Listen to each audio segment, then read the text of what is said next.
Ahora veremos curvas de adición patrón directas sin dilución. Bienvenidos.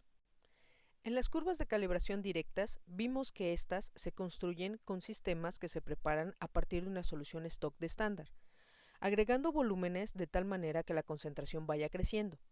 Y aparte, tenemos al menos un sistema que contiene al problema, muestra o a veces le llamamos ensayo. Para construir una curva de adición patrón, la diferencia está en que a todos los sistemas se les añade una misma cantidad de la solución problema. Por lo tanto, en todos los sistemas tendremos tanto solución estándar como problema, excepto en el primer sistema, donde solo tendremos solución problema. Esto lo podemos ver fácilmente en una tabla para preparar los sistemas. En todos vamos agregando para tener concentraciones que van aumentando. Tenemos un volumen fijo de aforo porque no hay dilución, pero aquí agregamos solución problema y acá está aparte. Cuando construimos las gráficas de propiedad con respecto a la concentración, porque el requisito es que haya proporcionalidad entre estas variables, tenemos que para una curva de calibración directa se espera que los datos ajusten a una línea recta, cuya ecuación calcularemos mediante mínimos cuadrados y después por interpolación podemos conocer la concentración del problema sustituyendo la propiedad medida y despejando a partir de la ecuación del mejor ajuste. En una curva de adición patrón directa seguimos teniendo un comportamiento lineal, pero que ahora se ha desplazado sobre el eje de las y's. Y obtendremos la concentración del problema en el sistema simplemente dividiendo el valor de la ordenada al origen entre la pendiente.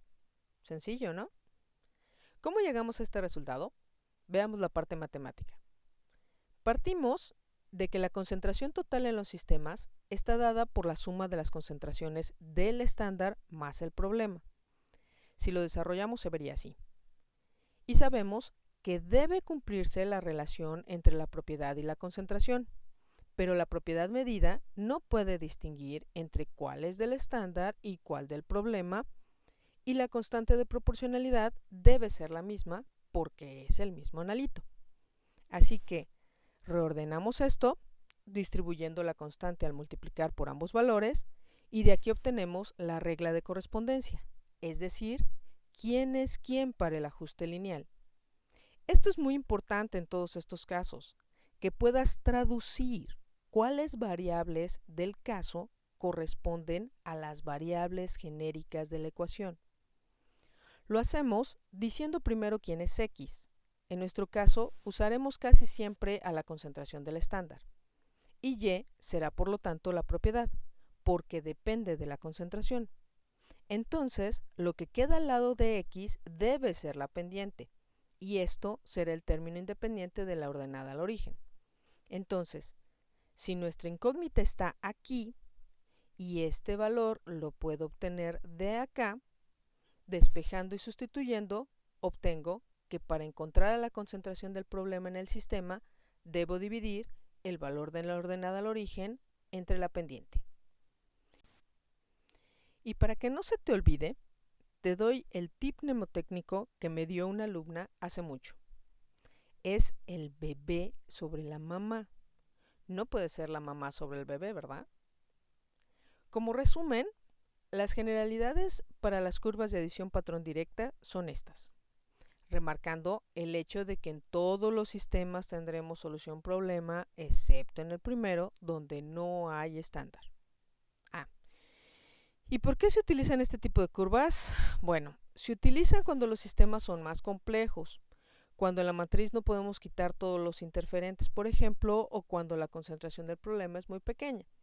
En general, lo cierto es que buscaremos siempre utilizar la forma más simple para resolver el problema que sea.